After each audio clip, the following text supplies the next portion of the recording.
मिटता है और वास्तविकता का बोध होता है। इसीलिए मैं आपको क्या कहूंगा, आप चले जाइए भगवान शंकर के पास कैलाश पर्वत पर, वो अभी शांति से वहां विराज रहे हैं, वहीं जाइए, वो आपको बताएंगे।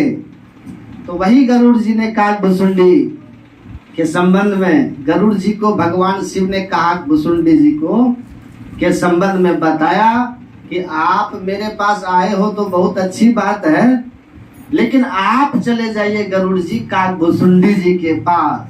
काकभुसुंडी जी के पास जाइए, वो कथा करते रहते हैं, वहां जाकर के आप सुनिएगा तो आपको सारी शंकाओं का समाधान हो जाएगा। उसी समय माता पार्वती ने पूछा भगवान शिव से कि ये काकभुसुंडी कौन है, कहाँ रहते हैं और आप वहां कैसे पहुंचे थे प्रभु? तो भगवान शिव ने कहा कि सती रूप में जब आप अपने पिता के यहाँ बिना निमंत्रण के गई थी और अपमानित होकर के वहां अपना देह त्याग दी थी, तो मैं आपसे विचलित, आपके वियोग से विचलित होकर के और ऐसे ही जहां तहां घूम रहा था, तभी मैंने देखा कि गिरि सुमेरु तर दिशि दूरी, नील शैल एक सुंदर भूरी, तासु कनकमय शिखर सुहाए, चार चार चोरे मोरे मन भाए। मैंने देखा सुमेरु गिरी के उत्तर में एक पर्वत, नीलगिरी पर्वत है, जिसके 4 शिखर हैं। ध्यान से सुनिएगा, और उनके 4 शिखर थे। उसी के एक शिखर पर काकभुसुंडी जी हैं जो बैठे हुए हैं। अब बैठ करके कथा कर रहे हैं, आ वहीं सुनहि अनेक विहंगा। वहां बैठ करके बट तर कह हरि कथा प्रसंगा, आ वहीं सुनहि अनेक विहंगा। बट वृक्ष के नीचे काकभुसुंडी जी बैठकर हरि की कथा कर रहे हैं। अब बहुत सारे पक्षी वहां पर आकर के उनकी कथा को सुन रहे हैं। तभी मैं वहां हंस का रूप बना करके पहुंचा था। भगवान शंकर कह रहे, वहीं मैंने काकभुसुंडी जी से संपूर्ण राम कथा सुनी थी। आप वहीं चले जाइए गरुड़ जी, वहीं जाइए। अब देखिए, यहां से सीधी बात सुनिए बाप। काकभुसुंडी जी के संबंध में वो कह रहे हैं कि तेही गिरि रुचिर बसई खग सोई, तासु नाश कल्पांत न होई। इसको समझिए ठीक से। मतलब कल्प के अंत में सृष्टि का प्रलय हो जाता है ना। कल्प के अंत में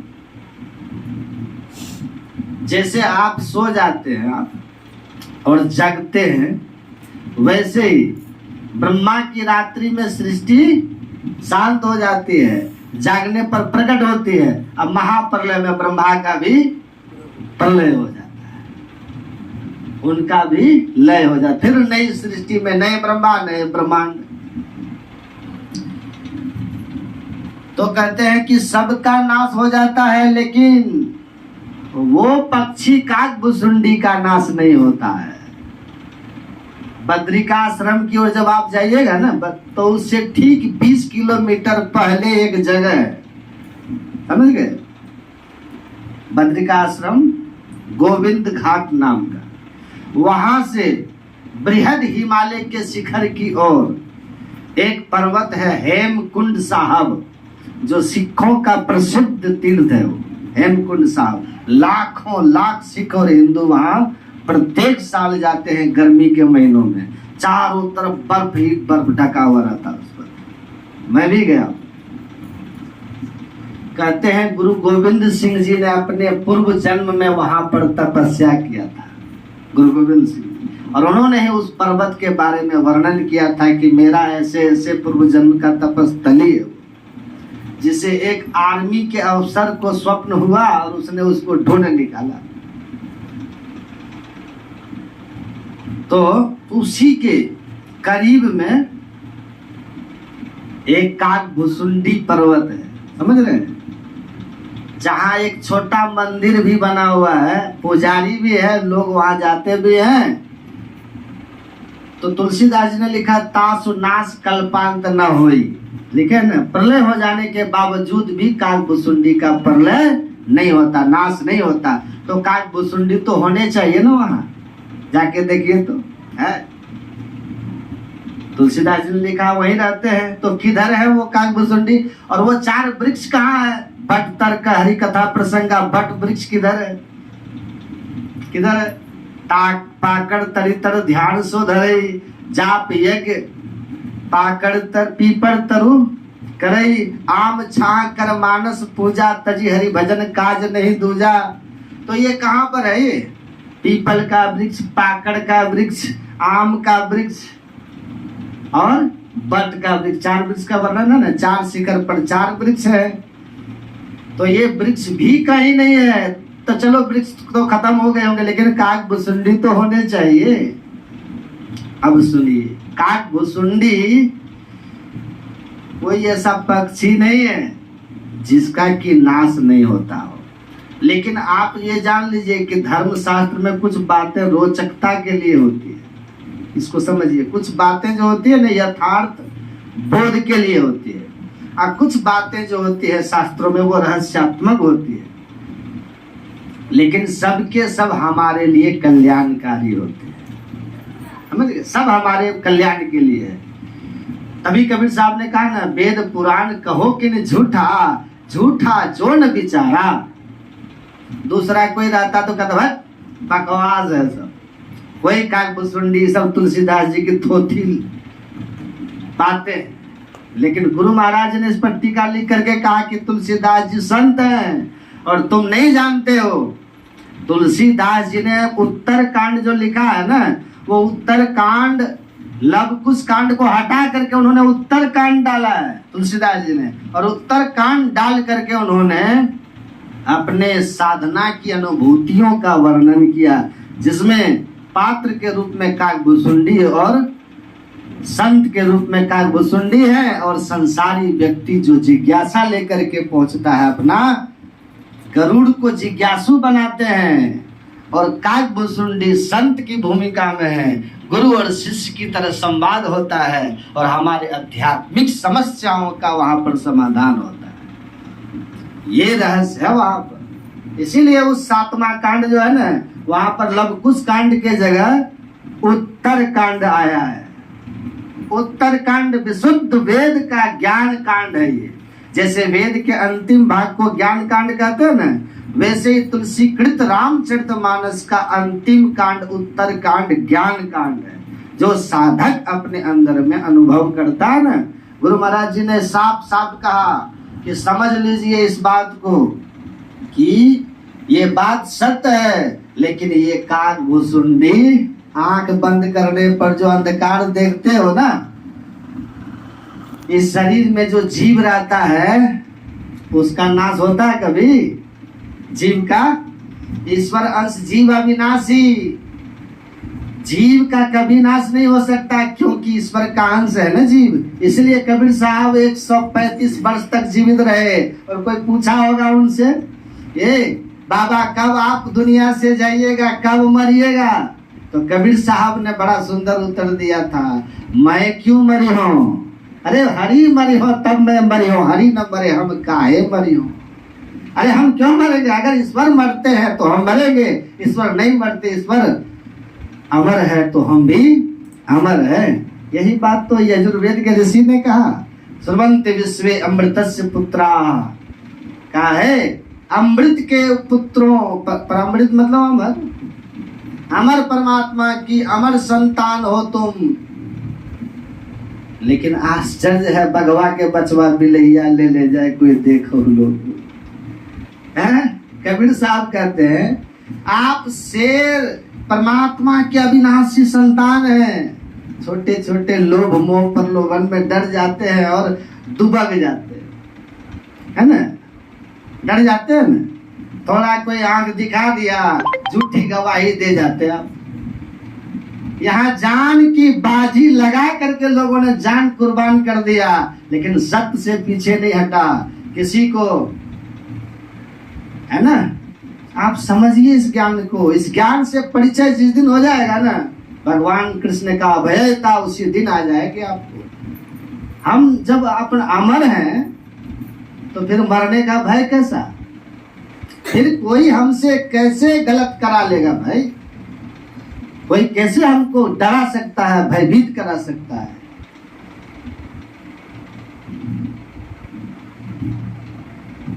तो हम अनुभव नहीं किए, अनुभव अध्यात्म ज्ञान को हम नहीं जानते, धर्म विज्ञान को ठीक से नहीं समझते, तो कहते हैं इसको समझिए ठीक से। जीव ही काल भुसुंडी है, लेकिन सामान्य जीवों में नहीं। वो जीव ज्ञान की स्थिति में कौन है? संत है, वो काल भुसुंडी है। और आपने ये भी सुना पाठ में, जिस पर्वत पर वो रहते हैं, मायाकृत दोष अनेका, मोह मनोज आदि अविवेका, रहहि व्यापी समस्त जग माही, तेहि गिरे निकट कबहू नहीं जाए। जिस पर्वत पर काकभुसुंडी रहते हैं ना, वहां माया के जो दोष है, काम क्रोध लोभ मोह मद मत्सर ईर्ष्या द्वेष, कोई वहां नहीं है फटक पाते, कोई वहां नहीं जा पाते। किनके पास ईर्ष्या द्वेष नहीं जाता?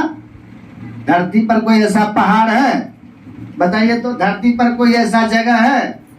एक तो कोई सोने का शिखर का पर्वत नहीं है, और दूसरी बात कोई ऐसा स्थान नहीं है इस दुनिया में जहां जाकर के आप काम क्रोध आदि विकारों के प्रहार से बच जाए। है जगह? नहीं बच सकते।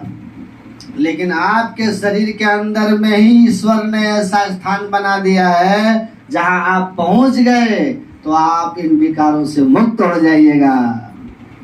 आपको ये विकार छू ही नहीं सकेगा। और उनको संत कहते हैं। गोस्वामी तुलसीदास जी महाराज ने लिखा है कि संत कैसे होते हैं? सट विकार जित अनग अकामा, अचल किंचन सुच सुख दामा। सट विकार जित मतलब काम क्रोध लोभ मोह मद मात्सर, ये जो हमारे अंदर के मायाकृत दोष है ना, वो संत को नहीं छू सकते, वो नहीं छू सकते। आपने बहुत सारी कथाएं संतों की सुनी होंगी। दक्षिण भारत में एक संत थे, आपने सुना होगा, महाराष्ट्र के संत ज्ञानेश्वर, नाम सुना है कि नहीं? नामदेव जी स्नान करके नर्मदा से लौट रहे थे, एक पठान छत के ऊपर से, रास्ते पर उनका घर था, पठान कुल्ला फेंक दिया संत नामदेव। पुनः नहाने के लिए संत नामदेव जी गए, फिर नहा के लौटे, फिर कुल्ला करके फेंक दिया मुंह में, मुंह से पानी लेकर के देह पर फेंक देता था पठान। तो वो चुपचाप नहा करके आते थे। 108 बार नहाए उस दिन। और वो 108 बार कुल्ला फेंकने के बाद कहा, महाराज हम आपका जांच कर रहे थे, माफ कर दीजिए, पाप हो गया हमसे। तो उन्होंने कहा नामदेव जी ने कि तुमको हम दंड नहीं देंगे, न तुम पर हम क्रोधित हैं। तुम्हारी कृपा से हम आज नर्मदा माता में 108 बार नहाने का सौभाग्य पाए। सोच ली। लेकिन जब जरूरत पड़ी तब एक संत हुए वहां पर महाराष्ट्र में, शिवाजी के गुरु समर्थ रामदास हुए ना, जिन्होंने समर्थ रामदास को कहा, समर्थ रामदास ने शिवाजी को कहा कि धर्म की शिक्षा दिया, धर्म के लिए लड़ने और लड़ाने की बात भी कही। कहा कि नहीं, समय पर, सब समय की बात है, परिस्थितियों के अनुसार उन्होंने किया, लेकिन अपने अंदर में होश को नहीं, कभी क्रोध में नहीं आकर, कर्तव्य बोध में आकर के किया। हम लोगों की तरह क्रोध में अबोध होकर के कुछ भी उल्टा सीधा करके पछताने वाला नहीं, पूरे होशो हवास में धर्म के मर्म को समझ करके जो एक व्यक्ति का कर्तव्य जिस समय जो कहता है करने के लिए, वो कर्तव्य का निर्वाह किया। झुकने वाले क्रोध, काम क्रोध लोभ के आवेग में आकर के नहीं। संत ऐसे होते, संत ऐसे होते, उनके ऊपर माया का, कहते ये नीलगिरी पर्वत सुमेरु पर्वत कहाँ है? गिरी सुमेरु उत्तर दिशि दूरी, नील सेल एक सुंदर बूरी। सुमेरु पर्वत का वर्णन करते हुए शरीर के बारे में कहते, देखो आपका जो ये शरीर है ना, शरीर, ये शरीर में नीचे से लेकर के ऊपर तक के 6 चक्र है। नीचे से जहां से होता है ना, वो हमारी शक्ति अंदर में सीमित है। हमारे अंदर में जो शक्ति ईश्वर की है वह किस तरह से है, समझिए इसको ठीक से। नीचे का 6 चक्र, एक है जिसको हम कहते हैं मूलाधार चक्र, सबसे नीचे है मूलाधार चक्र, जिसको गुदा चक्र कहते हैं ना। उसके ऊपर है मणिपूरक लिंग चक्र, उसके ऊपर है नाभि चक्र, और फिर है हृदय चक्र, और फिर कंठ चक्र, विशुद्ध चक्र भी इसको कहते हैं, और ऊपर में यहाँ पर है आज्ञा चक्र। 6 चक्र है ना। तो हमारी जो चेतन शक्ति है, वह जो हमारी रीढ़ की हड्डी है ना पीछे, उस रीढ़ की हड्डी में योग नाड़ियां हैं, और चेतना जो है ना, चेतना वो नीचे की ओर जाकर के और मूलाधार चक्र में फंसी हुई है। मूलाधार चक्र नीचे, उसके ऊपर की ओर जो खड़ी रेखा धार रूप चेतनमय धार है योग नाड़ी में, उसका ऊपरी हिस्सा आज्ञा चक्र है। यहाँ जागृत अवस्था में जीव का निवास, आंख बंद करने पर घोर अंधकार। और नील का मतलब क्या होता है? नील मतलब काला। आंख बंद करने पर जो घोर अंधकार देखते हैं ना आप लोग, यही अंधकार सुमेरु गिरी के उत्तर मतलब क्या? ऊपर। नक्शा में ऊपर को क्या कहते हैं? उत्तर कहते हैं। नीचे को दक्षिण कहते हैं, ऊपर को उत्तर। तो ऊपर में कहाँ पर है? आज्ञा चक्र है। इसी आज्ञा चक्र में जागृत अवस्था में अविनाशी जीव का वास होता है, उत्तर दिशा। लेकिन आज्ञा चक्र के नीचे वाले भाग में आप जब रहिएगा तो आपको विकार सताएगा, जैसे अभी सताता है। लेकिन गुरु की सदयुक्ति से साधना करके जो अपने फैले हुए चेतन की धारों को समेट करके और आज्ञा चक्र के ऊपर का हिस्सा ऊपरी तल पर समेट करके टिका लेता है, तो उसकी इंद्रियां बाह्य विषयों से मुक्त होकर के और बिल्कुल विकार रहित रहती है। तो सिमटी हुई चेतन वृत्ति वाला सूरत जो है, सिमटी हुई चेतन वृत्ति वाला सूरत या मुड़ी हुई चेतन वृत्ति वाला सूरत, उलटी पाचलो पैरों पकड़ो पसरा मना बटोर, फैले हुए मानस की धारों को इंद्रियों की घाटों से विषयों से समेट करके और जो इस केंद्र में केंद्रित कर लेता है, सुमेरु के नीलगिरी पर्वत के शिखर पर बैठा हुआ वही जीव काम क्रोधादि विकारों के प्रहार से मुक्त रहता है। उस स्थिति में कोई काम क्रोध लोभ मोह मद मात्सर्य नहीं छूता, जब आप बहिर्मुख से अंतर्मुखी हो जाते हैं। और ऐसे ही जीव का भुसुंडी है अंतर्वृत्ति वाला साधक संत, वही का भुसुंडी अंधकार के शिखर पर बैठा हुआ प्रकाश मंडल, कोई नहीं सताता। तो इस तरह की स्थिति कैसे आती है? तेहि गिरि रुचिर बसई खग सोई, तहाँ बसी हरि ही भजहि जहि कागा, सो सुनु सहित उमा अनुरागा। भगवान शिव कहते हैं उसी वृक्ष के नीचे, उसी पर्वत पर रह करके जिस तरह परमात्मा की भक्ति करते हैं काकभुसुंडी जी, वो मैं तुमको सुना रहा हूँ। बड़ा प्रेम और श्रद्धा से सुनना, प्रेम और श्रद्धा से सुनना। सो सुन सहित सरिस अनुरागा। तो वहीं से कहते हैं कि पीपड़ तरुतर ध्यान सुधरई, जाप जग पाकड़ तर करई, आम छा कर मानस पूजा, तजी हरि भजन काज नहीं दूजा बट तर्क हरि कथा प्रसंगा आ वही सुनहि अनेक विहंगा। ये उनकी साधना है काकभूषुंडी की, यही साधना वो करते हैं। उस अंधकार के नीलगिरी पर्वत में अपनी वृत्ति को समेट के रहने वाला काकभूषुंडी। आप क्या करते हैं, हम लोग क्या करते हैं, बटतर का हरि कथा प्रसंग। गुरु महाराज कहते हैं वो बट वृक्ष क्या है जिसके नीचे बैठ करके वो हरि की कथा करते हैं। वो बट का वृक्ष कुछ और नहीं है। वैसे हिमालय के उन इलाकों में न बट होता है, न पीपल होता है, न पाकड़ होता है, न आम होता है। ये सब वृक्ष वहाँ होते नहीं हिमालय, वहाँ तो देवदार होता है। चीड़ और देवदार के अतिरिक्त तो हिमालय के गहरे पहाड़ियों में कुछ होता नहीं है। तो वहां पर बट वृक्ष क्या है, कहते हैं अनेक धर्मशास्त्रों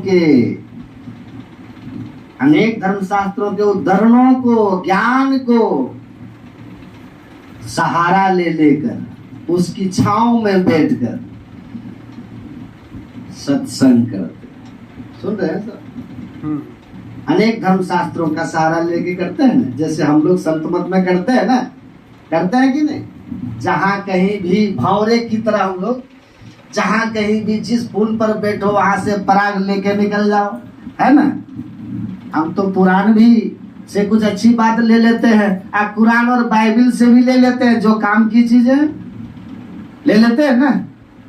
तो बटतर का हरि कथा प्रसंग का अर्थ यही है कि विशाल जो धर्म ग्रंथों का एक क्षेत्र है, सभी धर्म ग्रंथों के ज्ञान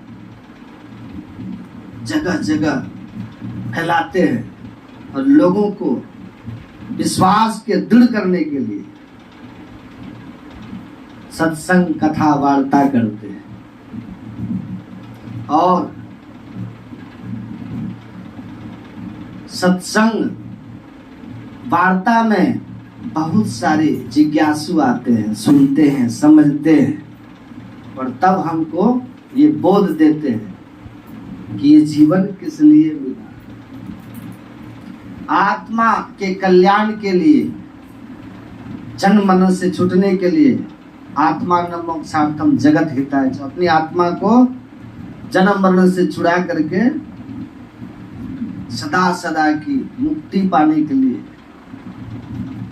हमेशा के लिए, तो क्या करना होगा इसके लिए? करिए सत्संग, गुरु खोज करिए, चुनिए गुरु सच्चा, बिन गुरु सदगुरु के सदज्ञान पंथ कच्चा ही कच्चा। सत्संग करके हम सदगुरु की खोज करते हैं और सदगुरु की खोज करके तो गुरु क्या करेंगे? आपको गुरु भेद देंगे। आप गुरु दीक्षा में क्या मिलता है, क्या कहता है आपको पता है? भजन भेद। दीक्षा को ये नहीं कहते, भजन भेद। समझ गए? भजन भेद। भजन मतलब भक्ति। भजनम भक्ति ही, पाणिनि कहते हैं भजनम भक्ति ही। ईश्वर का जो हम उपासना करते हैं उसको भक्ति कहते हैं ना हम लोग। तो परमात्मा की भक्ति करने की युक्ति भजन भेद है, सदगुरु बताते हैं। तो ये जो गुरु का भेद है ना, यही है जाप यज्ञ जिस वृक्ष के नीचे कर रहे हैं ना आप, समझिएगा बात को। वो पाकड़ का वृक्ष है। गुरु का भेद यही है, पाकड़ वृक्ष। उसी की छत्र छाया में बिना भेद के नहीं होगा भजन, होगा बिना गुरु के भेद के भजन नहीं होगा। गुरु भेद बताते हैं, जप कैसे करना है, कौन सा मंत्र जपना है और किस तरह से जपना है। तो ईश्वर में आस्था रख करके और गुरु की भेद की छाया में बैठ करके, यही है पाकड़ वृक्ष, यही है मंत्र का जप करना, यही है उनका दूसरी भक्ति काकभूषुंडी का। आम छा कर मानस पूजा। मानस ध्यान हम लोग को बताते हैं ना, मानस ध्यान आम की छा। साधना करने में अगर आपको सफलता नहीं मिल रहा हो तो आशा से मत डूब। सत्संग को आंख खोल के सुनिए या आंख बंद करके नहीं सुनना, ठीक है। हमको कैसे पता चलेगा कि आप सुन रहे हैं? आंख खोल के। श्री सदगुरु आम छा कर मानस पूजा। साधना करने में अगर आपको सफलता नहीं मिल रहा हो तो आशा से मत डूब। आशा से मत, ये जो आशा है ना, आशा मतलब उम्मीद, भरोसा, धीरज, यही आम का वृक्ष है। क्या है? जिसके नीचे बैठ करके साधक जप और मानस ध्यान करते। मानस जप मतलब मंत्र का जप किया गुरु के भेद से, अब फिर क्या करते हैं?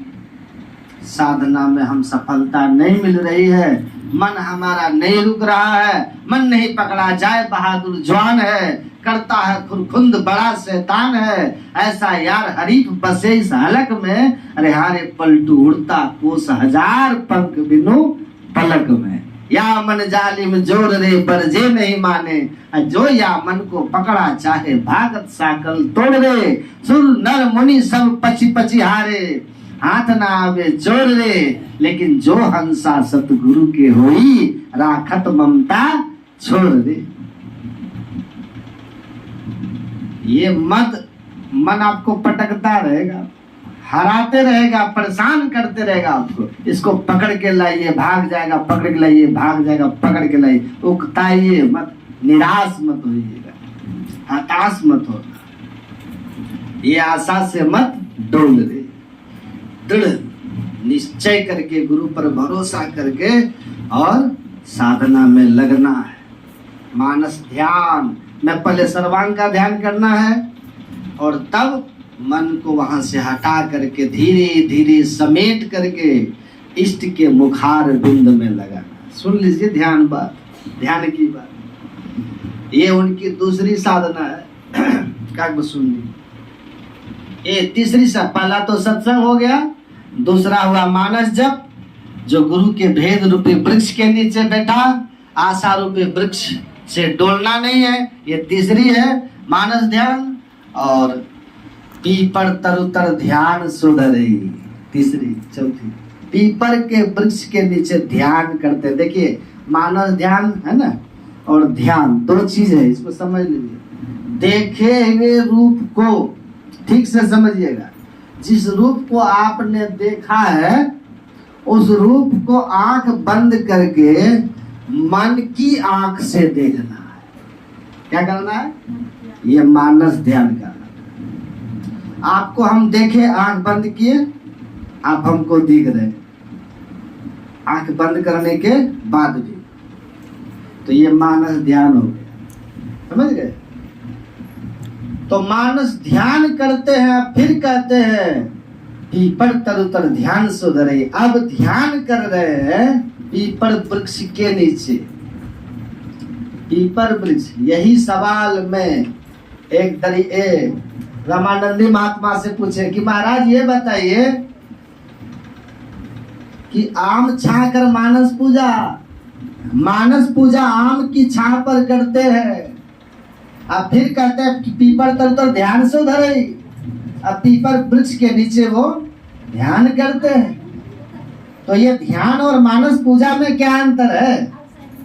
दोनों तो अलग अलग होना चाहिए। और उनके यहाँ बस इतना ही है, रामानंदी में माला फेर लो, माला, अब फिर आंख बंद करके क्या करते हैं वो लोग? इष्ट का पूजा करते हैं, मन ही मन पूजा करते हैं वो लोग कि भगवान को हम स्नान करा रहे हैं, मुकुट पहना रहे हैं, गला में माला डाल रहे हैं। यही नहीं कर रहे थे वो, क्या नाम था उनका?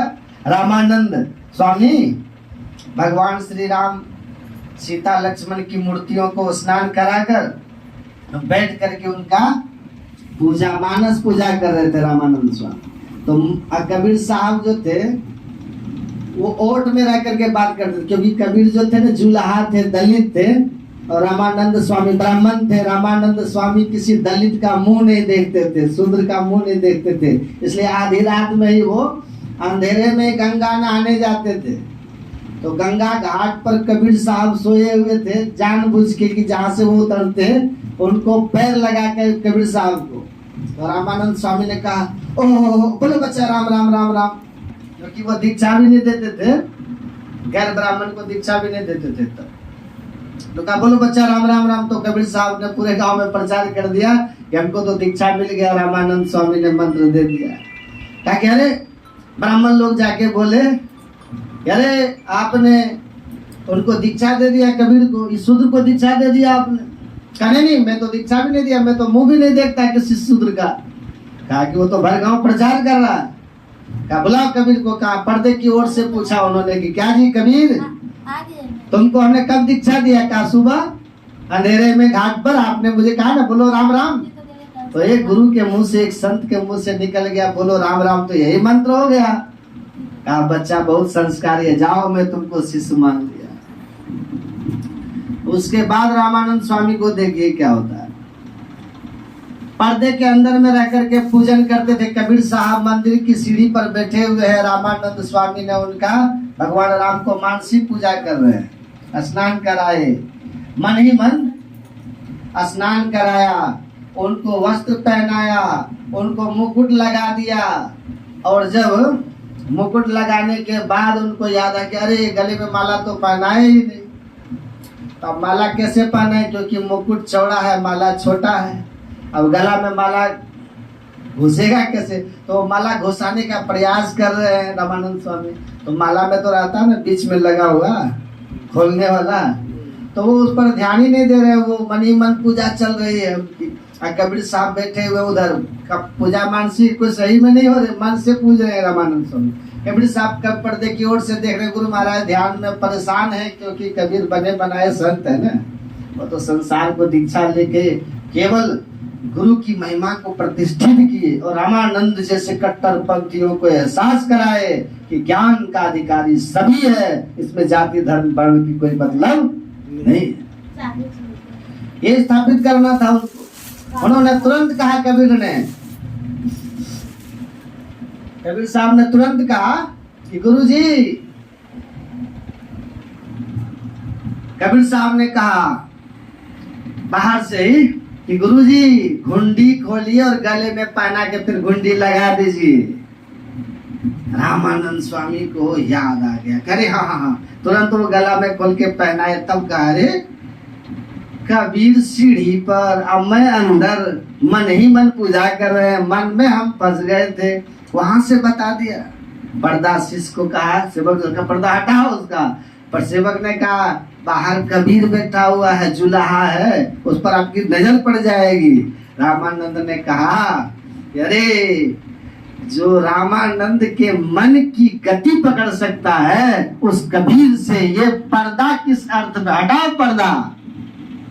तब हटाया पर्दा और वहीं से रामानंद स्वामी ने कहा नहीं, मैं भ्रम में था, मैं भ्रम में था, आज से सबको दीक्षा दूंगा। तब रविदास जी को भी दीक्षा दिए, धन्ना जाट को भी दीक्षा दिए, सेना नाई को भी दीक्षा दिए। और वहीं से उन्होंने कहा कि धर्म में सबका अधिकार है, भक्ति में सबका अधिकार है, और वहां से वो उदार गुरु बन करके बाहर आए थे। तो कबीर साहब मानस पूजा, और उसी को मानस सुधरा हुआ रूप है मानस ध्यान, है ना। तो पूजा में कभी नहाते हैं, कभी पैर धुलाते हैं, इससे भी मन जो है इष्ट में लगता है, लेकिन उससे ज्यादा मन सिमटता है देखे हुए रूप को श्रद्धा और प्रेम से दर्शन करना, भीतर की आंख से, भीतर की आंख से, उससे ज्यादा लाभकारी होता है मानस ध्यान। इससे चित्त की शुद्धि शीघ्र हो जाती है। और ध्यान क्या है? ध्यान वो बेचारे रामानंद वाले सब ध्यान फिर अलग है, मानस ध्यान से ध्यान अलग है, मानस पूजा से ये ध्यान अलग। ये ध्यान क्या है? तेजो बिंदु परम ध्यानम विस्वात हृदय स्थितम, अपने हृदय स्थित तेजस बिंदु का जो ध्यान है परम ध्यान है। अब वही ध्यान वो करते थे।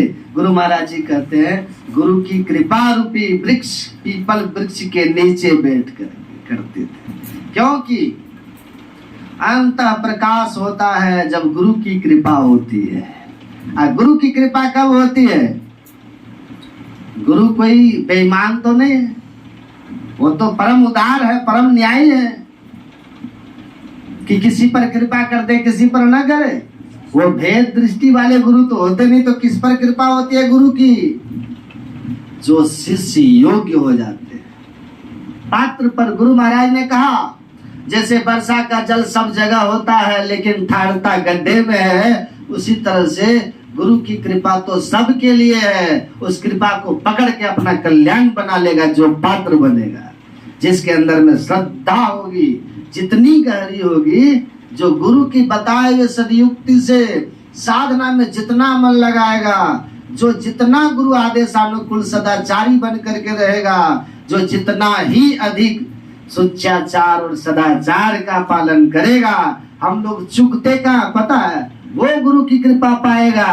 और पाने वाला है दोनों दृष्टि की धाराओं को एक करके दिव्य दृष्टि से दिव्य दृष्टि को प्राप्त कर लेगा, अर्थात बिंदु ध्यान में सफलता प्राप्त कर लेगा।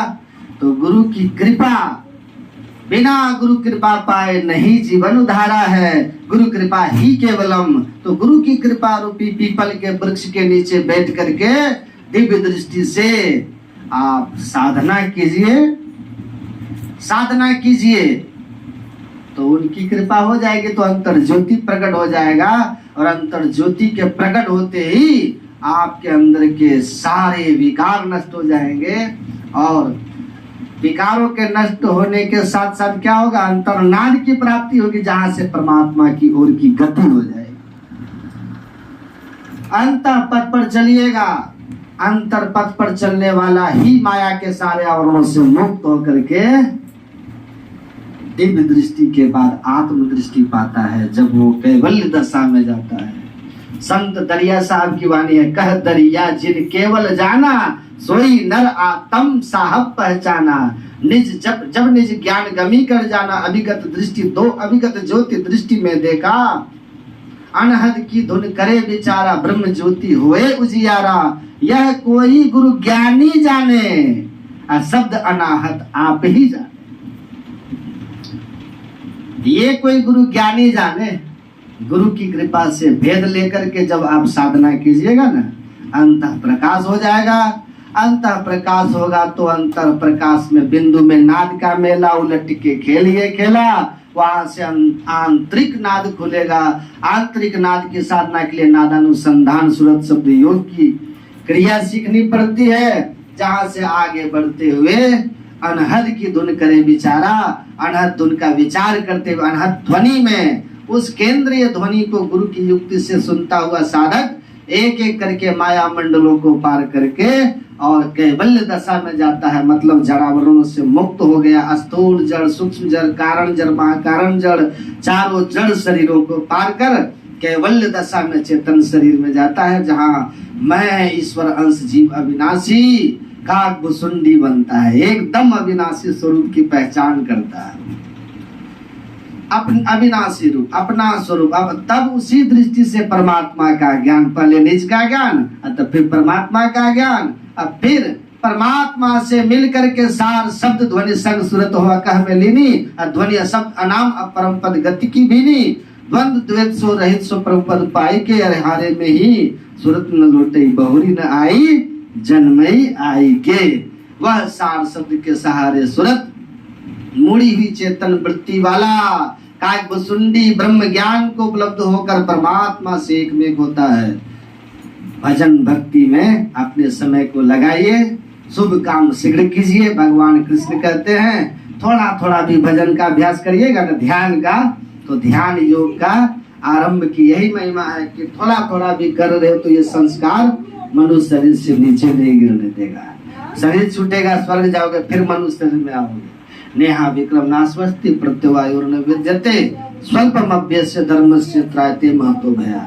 थोड़ा थोड़ा भी इसका अभ्यास महाभय में जाने से आपको बचाएगा, नीच जोनी में जाने से बचाएगा। इसलिए शतम विहाय भोक्तव्यम सहस्रम स्नान माचरेत, और लक्षम विहाय दातव्यम कोटिम तत्वा हरिम स्मरेत। अब 2 मिनट में खत्म करते हैं। का 100 काम छोड़कर समय पे भोजन कीजिए। शरीर माध्य खलु धर्म साधन, शरीर स्वस्थ रहेगा तभी ना कुछ होगा। हो बीमार शरीर से कुछ होता है? तो 100 काम छोड़ दो, लेकिन भोजन समय पे करो। धन कमा रहे हो, शरीर नष्ट हो जाए, अब पता चला कि धन कमाने में शरीर का ध्यान नहीं रखे, अब बाद में कमाए हुए धन सब किडनी ट्रांसप्लांट करा रहे, फिर वही धन कहाँ लगा रहे हैं? शरीर में लगा रहे। तो उसे बेहतर है ना कि शरीर का ध्यान करते हुए बिना गंजन कराए शरीर का धन थोड़ा कमे कमा लो, क्या दिक्कत है? बाद में शरीर का गंजन भी करोड़ों खर्च करने से बेहतर है ना। तो संत लोग कहते हैं 100 काम छोड़ करके समय से भोजन करना, स्वास्थ्य पर ध्यान देना, पहली बात। दूसरी बात, 1000 काम छोड़ करके स्नान करना, मतलब भोजन से ज्यादा महत्व स्नान का। तो स्नान करना है। 1,00,000 काम छोड़ देना, लेकिन लक्षम विहाय दातव्यम। 1,00,000 काम छोड़ना पड़े तो छोड़ देना, लेकिन अगर तुमको भगवान ने धन दिया है ना, तो उसमें से कुछ न कुछ अपनी हैसियत के अनुसार, 1 रुपया लाख हो तो 1 रुपया ही सही, 1 करोड़ लाख हो तो 1 करोड़ दो। लेकिन जरूर कोई अगर मांगने आया है और आप जानते हैं कि जरूरतमंद है, तो किसी धर्म के कार्य के लिए मांग रहा है या जरूरत है, इसको गरीब है, तो उसको दान कर देना। 1,00,000 काम छोड़ के काम आएगा वो परलोक। और 1 करोड़ काम छूट जाए तो छूट जाए, छोड़ देना, लेकिन कोटिम तत्वा हरिम स्मरेत। लेकिन 1 करोड़ काम छोड़ करके समय पर बैठ करके ध्यान कर लेना, ध्यान करना, क्योंकि ध्यान का संस्कार जो है पुण्य भी देगा, स्वर्ग भी देगा, और पुनर्जन्म अगर हुआ तो मनुष्य शरीर ही होगा, और नहीं तो मोक्ष अंत में फलित हो जाएगा। तो इसीलिए ध्यान, सत्संग, सत्कर्म ये जीवन के मूल आधार हैं। इसको पकड़ के रखिएगा। कितना सुंदर देखिए हमारे तीर्थंकर बाबू सत्संग करा रहे हैं। हमारे टीके साहब जी देखते हैं यहाँ हरदम सत्संग कराते रहते हैं। कोई महात्मा आते हैं, बुलाते हैं, सत्संग कराते हैं, लोगों को लाभ होता है, इनको भी लाभ होता है, नहीं होता है? तो धन तो बहुत बड़े बड़े लोगों के पास होता है, लेकिन धर्म में सबका मन नहीं लगता। ये जब इनकी कृपा होती है ना, तभी धर्म में मन लगता है। तो इतना व्यस्त जीवन के बाद भी ये देखते हैं, अपना समय निकालते हैं और सत्संग में बैठते हैं, सत्संग कराते हैं, और सत्संग के लिए लोगों को देखते हैं अवसर देते हैं, उपलब्ध कराते हैं ना। देखते हैं, बड़ा पुण्य का काम है। यही तो असली जीवन है। बाकी जितना जमा करते जाइए वो तो सब छोड़ जाइएगा, और यही जो है ना, ये साथ जाएगा। इसलिए संसार परिवार के लिए भी करिए, पर अपने आत्मा का ख्याल हरदम रखिए। इसका साथी कौन है? सत्संग, ध्यान और सत्कर्म। आत्मा का साथी यही ना। तो सत्संग, ध्यान, सत्कर्म में जीवन को लगाइए और जीवन को सार्थक बनाइए। मैं गुरु महाराज से प्रार्थना करूंगा कि आप लोग का जीवन भक्तिमय, सुखमय हो। आप लोग के पूरे सभी लोगों के ऊपर गुरु महाराज की कृपा बनी रहे, सबका जीवन सुखमय हो। और आप सब लोग जो यहाँ सत्संग में समय दिए, सत्संग सुना, सत्संग करा रहे हैं, आप सभी लोगों पर गुरु महाराज की कृपा हो, सबका शुभ हो, मंगल हो, कल्याण हो। तो आप सबको एक बार पुनः शुभकामना। बोलिए श्री सद्गुरु महाराज। जो सत्संग